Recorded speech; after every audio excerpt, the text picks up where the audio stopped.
name's Ed Greenwood. I design games, write stories, and work in libraries for a living. And I'm here because, a long time ago, I created something called the Haunted Halls of Eveningstar.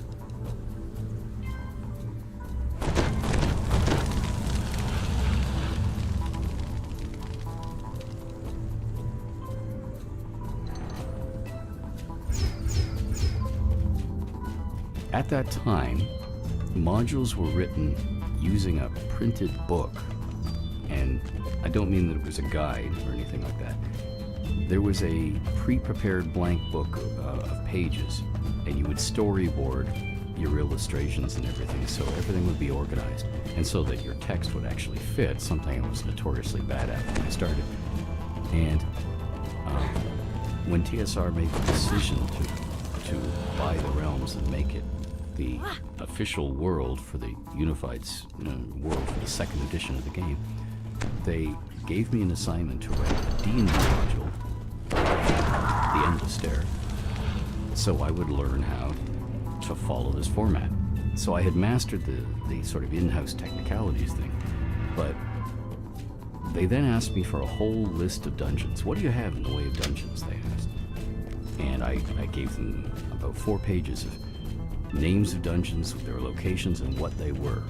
And a lot of them didn't fit what gamers at that time had grown to expect, which was a big thing. Undermountain was big, but most of them were what I call mini dungeons. They were one-night things, like a tomb. And I wanted things to be realistic, so if dwarves bury their dead in a barrow, it's going to be a really simple. It's not going to go on for rooms and rooms, But the Haunted Halls was something different. I built the village of Eveningstar as a foundation for a campaign. And therefore I had a complete detailed village full of NPCs and tons of little subplots. So when they said, we'd like to do this thing called the Haunted Halls, because we think the name is cool. But I didn't realize that I was thinking of a 96-page campaign basis, and they were thinking of a 32-page adventure, cut the village, just have the dungeon. And then, of course, I had to cut the dungeon, too. Because there were also things that were sort of a code of ethics, code of conduct thing. For instance, I had all these kobolds living up in all these kobolds have to go to the bathroom somewhere. So I had all these latrines and so on in the dungeon. Most of those in a way, because you don't want to talk about stuff like that. And so you have to. You have to get water and food from somewhere, and that thing defecates and it goes somewhere. It's all about the design. And although I think that impressed the in-house design, oh, this guy actually thinks he's good. That'll take care of a lot of it also so for me, the process of writing print adventure was a process of pruning drastically, taking stuff out, because I had so much of the stuff was predicated on which had lots and lots of subplots. So there was lots of chances to talk to people, monsters, whatever, in the dungeon, and interact with them and make deals with them. And they would try and manipulate the player characters into going and opening that thing and dealing with the trap and getting the treasure, because they didn't dare do it. But if they could lie to the player characters, maybe the player characters would blunder into the fight, and do it for them. And there was a lot of that in, and it had to sort of come back out again because there wasn't room. It was just that I wanted to have a grand entrance that was defense, a deterrent, deadly. Because again, how is it this place hasn't been totally scoured out years ago? Why is there anything left? And the answer would have to be that there is a deterrent right at the entrance. Intruders. Run away or die. That's pretty much their choice. And any follow-up or backlash, 2 kids playing, one of them dies, the other one runs screaming back to the village and tells the villagers what happened to them. then the furious father and family of the one who died, we're gonna go back there and take care of that. And all the men of the village, after they finished working the fields for the day, grab their threshing tools and head up there. It's got to be something that they can't deal with. They have to try and it's better just to stay away from there. And that's really what came to it. And it fit in with the story of how Riviera used it in the past. So, and it was cool. It's fun. And if you've encountered it, you realize the danger is actually telegraphed. You shouldn't die in it if you're alert and wits and all. You should start looking for a way past it, which is the first lesson I'm trying to teach you in the dungeon. I realize that, to some people we say that's not a popular philosophy, but, you're sort of trying to clue people in the way this dungeon works, and that clues them in right from the beginning.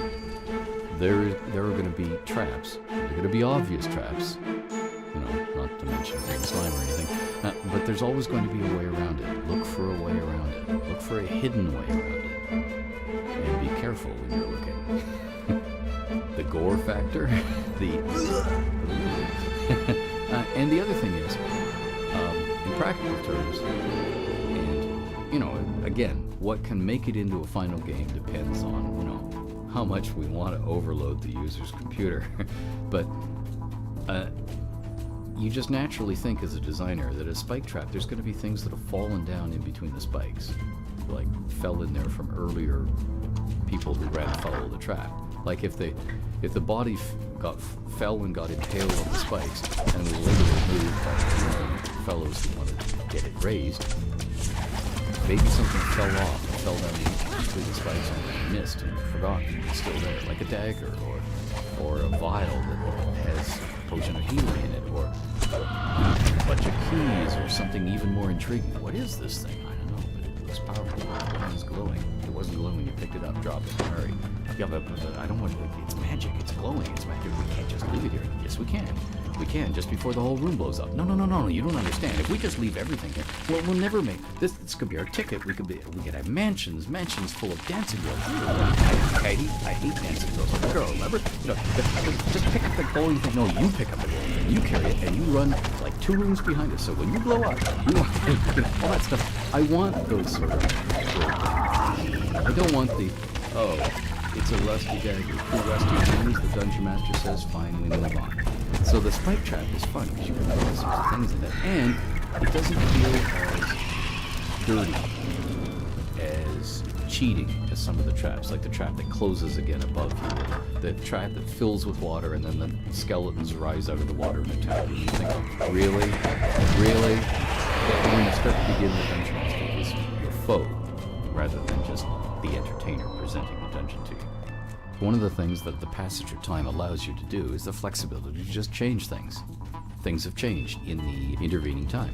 But one of the most fun things to do in life, once you get past the teenage years of, wow, this is a cool adventure, I want to do this, and I want to do that, and I want to skydive, I want to, before I die. But you start to see consequences. You start to think about, if this, then this. You start to work towards things. I would like to own my own house someday, so therefore, blah, blah, blah. Or, I love that car, that new car I just saw go past. I've got to have one of those. How do I get one of those? So you begin to, so you see consequences. And years and years ago, Robert Heinlein wrote a famous science fiction story, one of many of his short stories, and it's entitled, If This Goes On.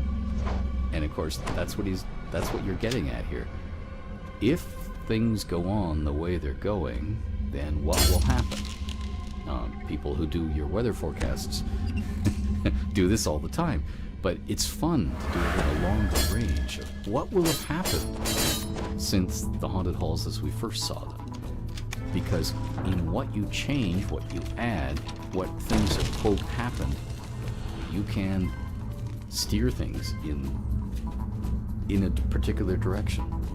You can signal to your players the realms itself, the wider world is heading in this direction.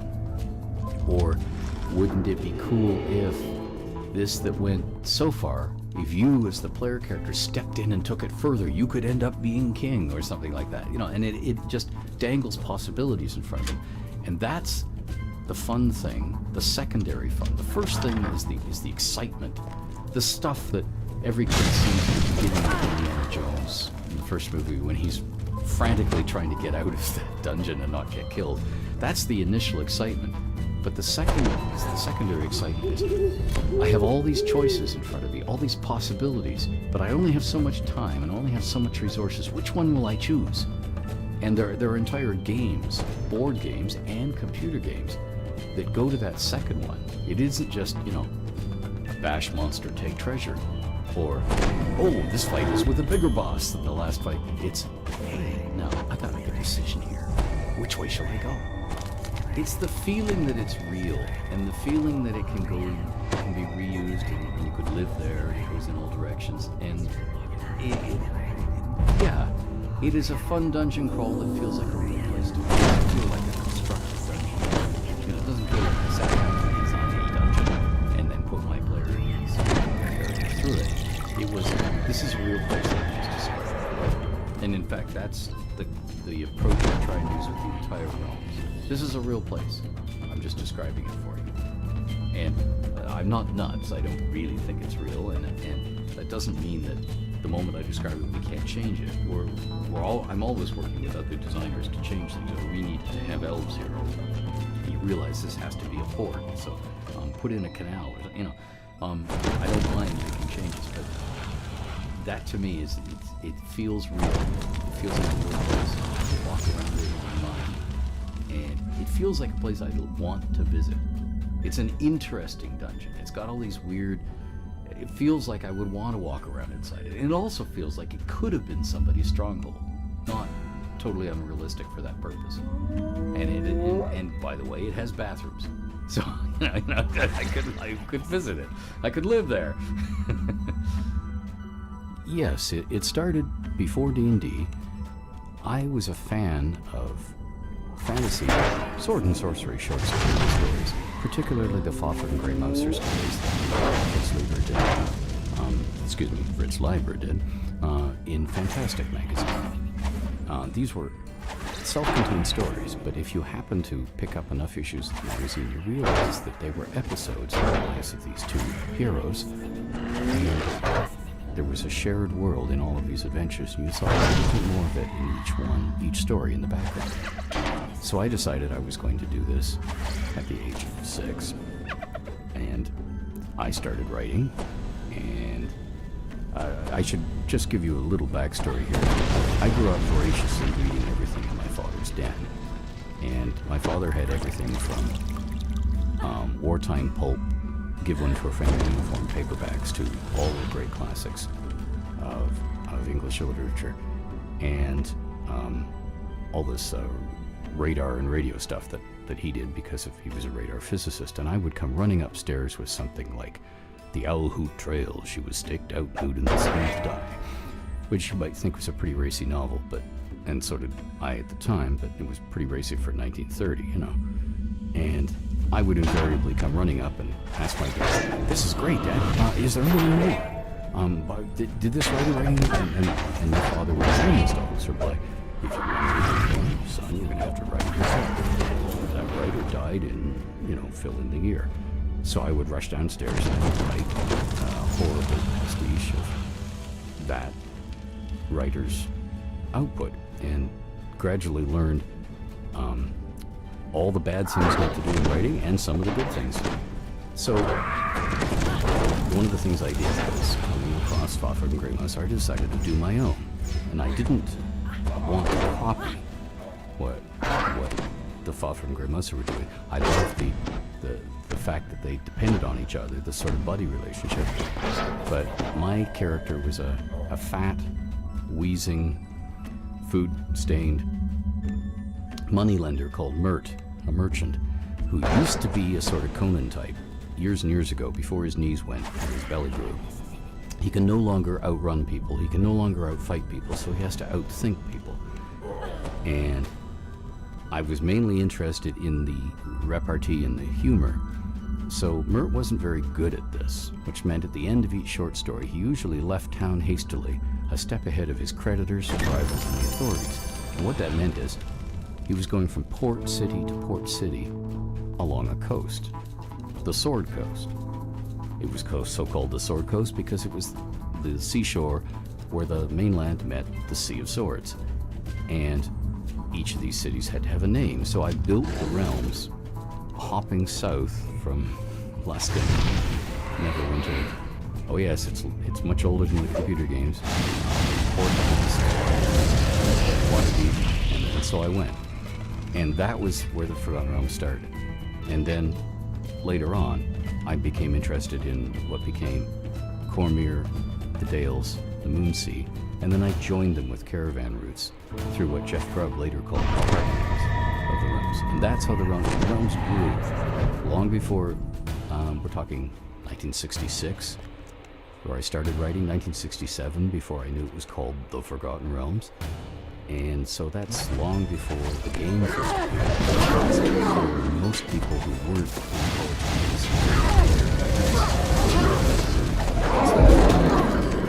and that's where it began. It's a song for stories. That's the secret or trick, if there is one. It's a storytelling setting. First realms so more than having elements there, because somebody who was designing for a game says, I need weapons, I need control, I need desert. You know, that came along. It grew along the trade routes and along the needs of courting trees. And so it feels real. It doesn't feel like somebody said, oh, we gotta have this, I gotta have this. I got a week until my Kickstarter's out here. Instead, it grew for years before there was a game. And the game sort of drags things in this direction and that direction. We need this for the game, we need that for the game. The realms already had a core, so you're just sort of stitching new arms on it. When the original D&D booklets came out, I thought, what a cool idea. And some of my friends and I sat down and read through them, and we said, cool idea, but there's not enough here. It's going to devolve into an argument about my character succeeded or my character didn't succeed. So it wasn't until what was then known as Advanced Dungeons & Dragons, the hardcover books, the Monster Manual first, and the Player's Handbook, and then we were all kept waiting for years for the Dungeon Master's Guide. I was doing everything in the realms according to AD&D to make sure that it all had an internal consistency. And so when later on, some of my friends said that they wanted to play in the realms, well, it was dead easy. We started in Waterdeep, becoming adventurers, exploring Underground, and as a dungeon master, I wrote everything out in longhand test papers or exercise books. That you see, my father grew up in the Depression. You did not throw stuff away. It was almost like a sin to waste stuff. But of course, like all universities, at the end of an exam, you collect all the empty books, as well as the used ones. And the empty ones are supposed to be destroyed. So rather than destroy them, my father would bring them home. You don't waste stuff. So I had these stacks of rule-lined books, and I would write out in longhand everything that was going on during the play sessions. And it was important to me to keep track of the non-player characters, that they had lives the same as the player characters, so that they were doing things in the background. And I kept track of all that for years, in pencil, written at top speed, longhand, while we were playing. I was nuts. I still am nuts, but in a different way.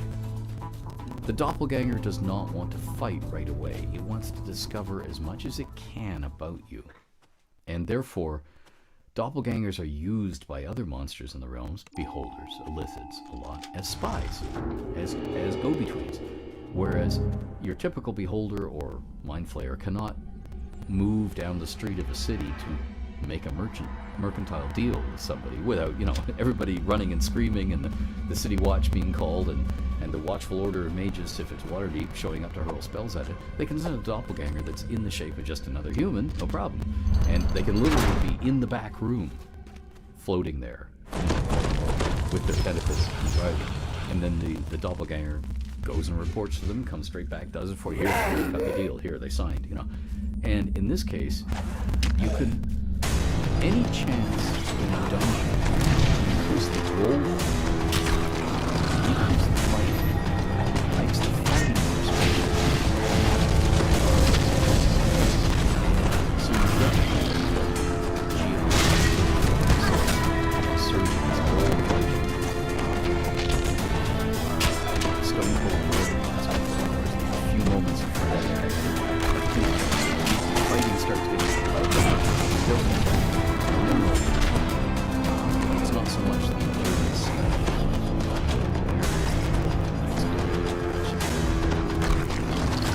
The fights are special.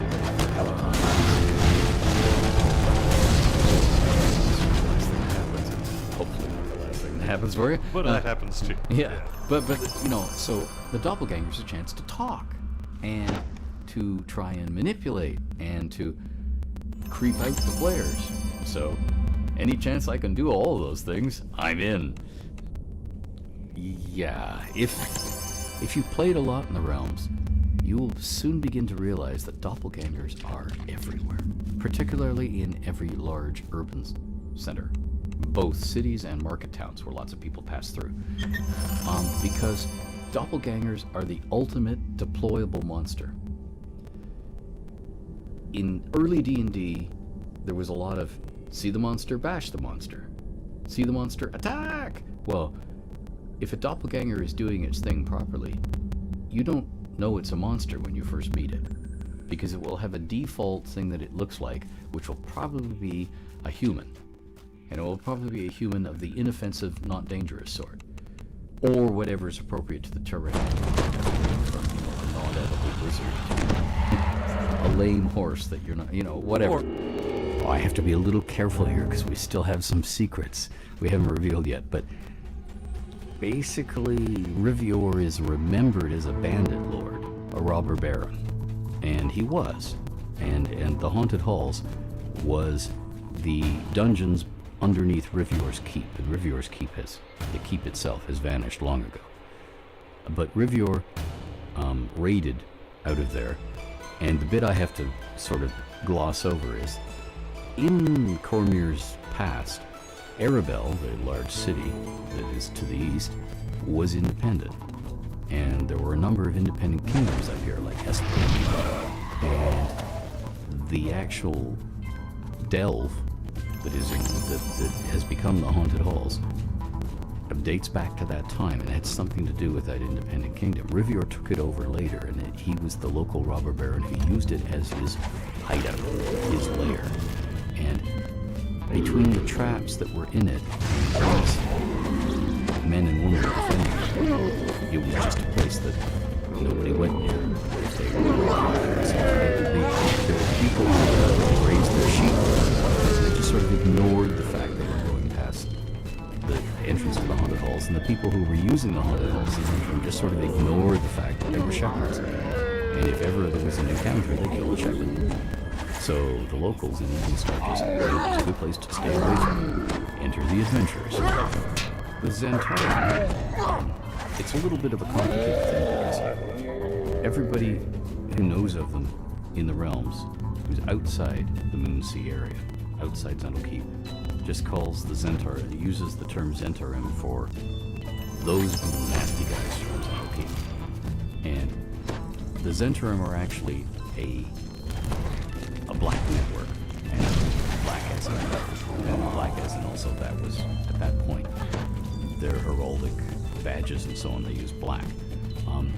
But there are Zentalar who are warriors, and the mercenaries and trained troops of the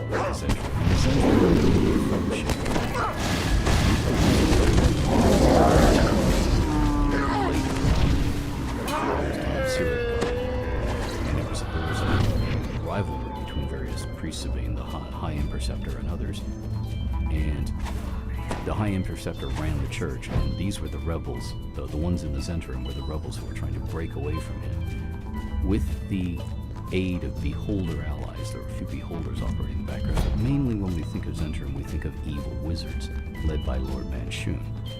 And the Zentrum are in the Haunted Halls, and in Cormyr, their first and foremost raison d'etre was not to be evil. They were that already. It was to get rich, and they were going to get rich by controlling trade between the mineral-rich Moonsea. The Moonsea has mines to the north of it. That's where a lot of the metal used for everything in the realms, not just coinage, but weapons and tools, really important stuff, comes from. And then many of the consumers are out on the Sword Coast. Well, if you control the shortest, safest trade route with the minimum number of middlemen, you get rich, and other people don't get as rich. And they were the Zentrum were continually trying to forge shorter and shorter trade routes. In the end, they went across the desert to Morocco, or novels, the Troy Denning Road, that are about that harsh sea and so on. But one of their earlier trade routes was to take over Daggerdale, or at least reduce it to lawless, so they could run through it with their well-armed caravans. Then the Stonelands, which is very rugged terrain north of settled Cormyr, and Eveningstar is right on the edge of the Stonelands. So it was a way station on their caravan route, and of course they wanted to move their caravans through without them being inspected by the Purple Dragons of Cormyr, without paying any taxes on them to Cormyr. They just wanted to go through. Might make strong. So it's, if you can imagine rogue long-distance truckers trying to drive their trucks through everywhere without stopping the customs order, that's the Zentrum. That's why they were in Eveningstar, and why they were using the Haunted Halls, because if they'd used a warehouse in the village, yes, they would have been inspected and taxes, but the Haunted Halls is like, nobody ever went there because it was dangerous, there were monsters. One of the things that had to go away was all the tapestries. There were all sorts of tapestries around that they could take down too, and some of them they could sell, and some of them were animated, so you got this hunt that went through the Elven one all the time. And yeah, I like unconventional treasure. And I like unconventional treasure because, again, what will the player characters do with it? Most of the time they'll just leave it.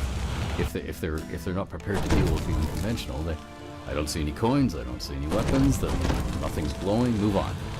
You know, but I live to see player characters take stuff and do weird stuff with it, particularly if they do something absolutely brilliant or absolutely unusual.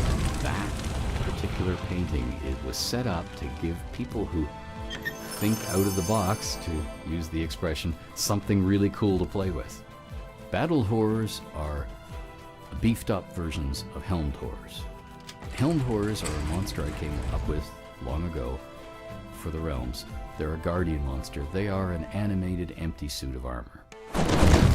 Sort of tried and true cliche ways to safeguard any temple in the realms, if your priests are high level enough, is to animate various things that are in the temple to protect the temple. And one of the obvious things to do, if you have any statues, is put the statues that animate. But Helmed Horrors were something that any wizard could easily craft if they could get their hands on a suit of armor, because I postulated that the spells to animate a Helmed Horror were something that had gotten out in the general circulation. So in the same way that lots of people in Canada or in the United States know how to make pancakes because they've got a recipe, an awful lot of people have the recipe, the magical recipe for animating a suit of armor. So therefore you get a guardian that is different than the skeleton. But and it is not undead, so it can't be turned. So, you know, if you had a priest confidently turning the Helmed Horror, it's just going to take its sword and hack it. Oops. And Battle Horrors were a way of jazzing it up, giving them, say, magic missile spells, or low-level chill touch or other contact spells, and a mini teleport or blink. So they were then a little harder to deal with, and they had more hit points and could deal more damage, and they were just like an up-gunned Helmed Horror, because one of the basic problems, and particularly in the early versions of the game, how did anybody stay alive long enough to learn these spells to become a powerful wizard? Because there's always some guy who's scared of them, like when they're 8 years old, and there's a rock, or a club, bam! and the danger. Oh boy. Groblob, magic. We better get rid of Groblob, because he'll take everything in the village. And so you always have to think, okay, how would these people live long enough? Okay, you'd keep that secret as much as possible. And you'd also look for ways to defend yourself. You have to have things in the way. And it would be really handy if there were things you didn't have to feed, who couldn't turn on you as traitors. And there's your own board. I was thinking to myself, if these guys have a fortress that they live in, a citadel, and they've had plenty of time to work on its defenses, and plenty of intruding adventurers to defend it from, including, of course, repeated forays by the Zentrim, and earlier, repeated forays by the Purple Dragons, the soldiers of Cormyr, trying to see if they could take this whole place over and use it, because, an underground storage compartment area, complex, in terrain that gets really rough in winter, would be a really handy thing for the military to control right on the road. So I wanted them to make sure their losses would be so great it just isn't worth it. Rather than, dang it, we're gonna clean this out. We're gonna bring in a wizard and hurl lightning bolts and fireballs up that shaft till there's nothing bloody left. No oxygen, so everything in there is dead. We're gonna do it. We're gonna surround them and smoke them out. No, I want it to be just so much of a hassle to forget it. This way. So therefore, and I want the other thing is I wanted multi-fire, multi-shot crossbows. They existed in medieval times. They exist in real life. Why didn't we ever see them in the game? So and again, I was designing things the way I, as a dungeon master, and we also had, grab whatever monster or captive and use them as a meat shield, which I had sort of ethical problem with, and they'd hold it up, boom, takes the fight, good, safe, toss his body aside, wham, next one gets him. Oops. He increased his respect. Yes, yeah, and that also again comes back to the playing style of my. We had one guy who wanted to check his and he'd be saying, we only have 4 hours before we'll have to go back home. And he'd say, yeah. I checked the next one. I checked the next one. And now before we said, no, I want to roleplay this. Okay. And it was like, okay, this is your reward. We'll come back in a week. So there was a bit of that. And the other thing is, I wanted the realism of,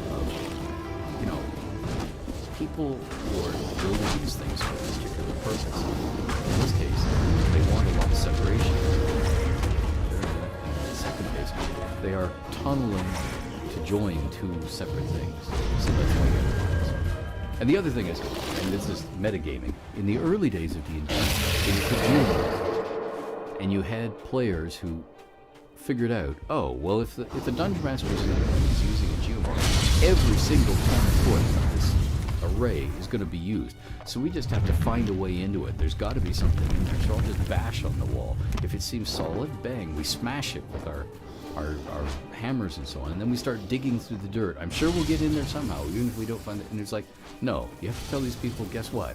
Sometimes a cigar is just a cigar. Sometimes a unbroken thing of bedrock really is just unbroken bedrock. I set Espo up to, okay, with the same thing with Meteor, and the same thing with the Doppelganger, and the same thing with Whisper.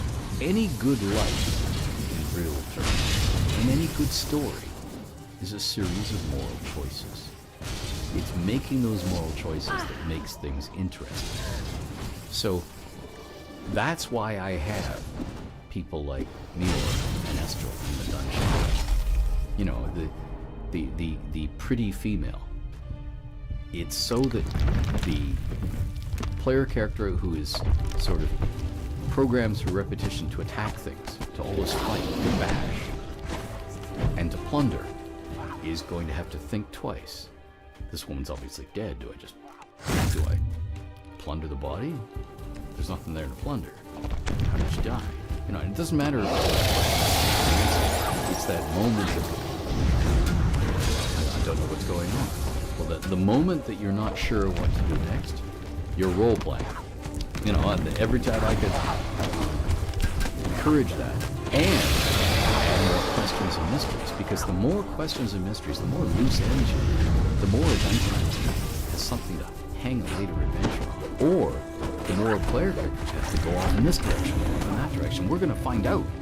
We're going to take this woman's body back to Eveningstar. We're going to ask if anybody's ever seen it. We're going to go to the priests, you know, before the body decays too much. You can go in that direction, and that's what it is. Leave enough stuff, you can go in all directions. Because otherwise, you play the dungeon once and that's it. But if you play the dungeon and it's got endless loose ends and you're interested in those loose ends, then your campaign is rolling. Some of it is music. Others, you know, is something visually really striking that people will remember. And other things is you trying to learn and of course, depending on who opens those doors, you might not get badly hurt. You know, if you have a huge tank of a fighter, he opens the door and he acts as the hinge, the whole thing to fall. Everybody else has time to get out of the way, you know, and it's just a boom, you know. But yeah, I was trying to basic of all lessons, the most basic of all lessons, don't shit. That's what that one is. Okay. Whisper is the local Zentrum agent. Overseer. Because there is a Zentrum agent hidden in the village of Eveningstar. I'm not going to say who he is in case you played through the village yet at any point. That local agent any Zents who came by and gave him the password, but he would be spied upon by Lord Manchu's major low-level magic.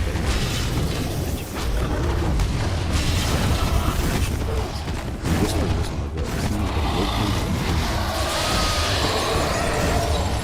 What that meant was he was responsible for making sure there was among the ranks of the Zentrum. In other words, don't cheat the Zentrum out of their coins, and don't use muscles and Zentrum gear to do your own side ritual. That's really what he was there for. He lived.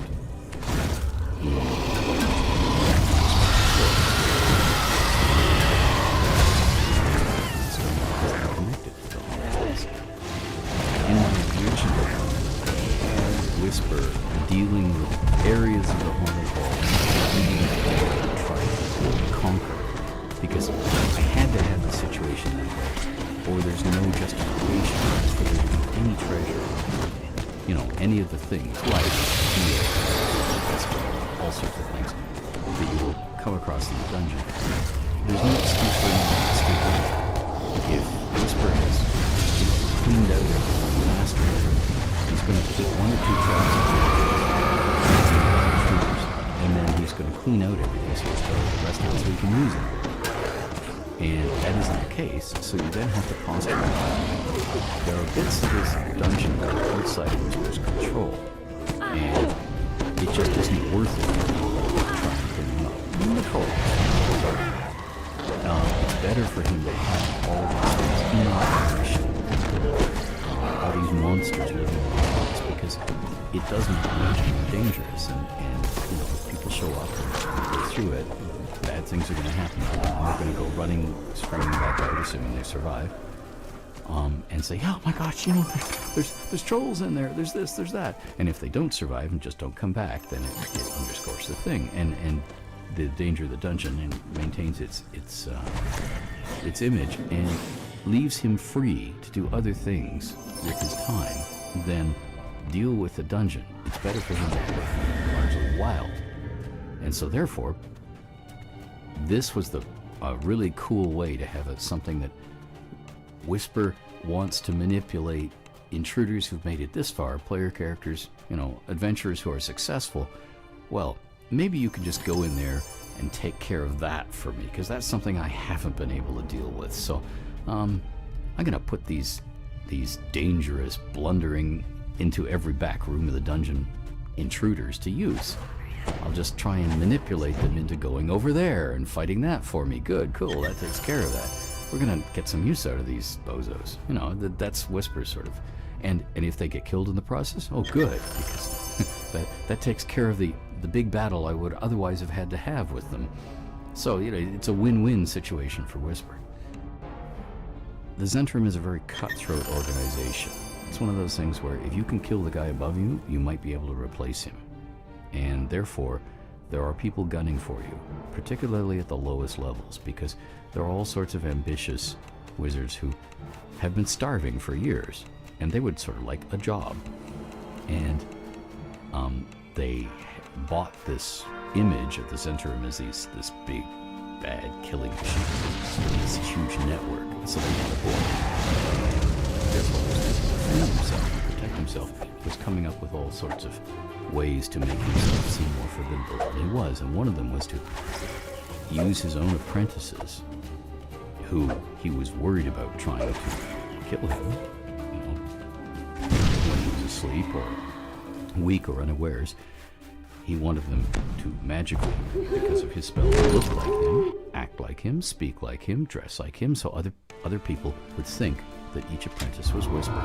So if they were going to hammer Whisper, pounce on him, and kill him, they would probably get an apprentice rather than the real thing. And the real thing would be sitting somewhere, watching this from afar by magic, scrying it from afar, and therefore he'd know which enemies were bold enough to actually try and kill him, and then he could act against them. So that was his defense mechanism.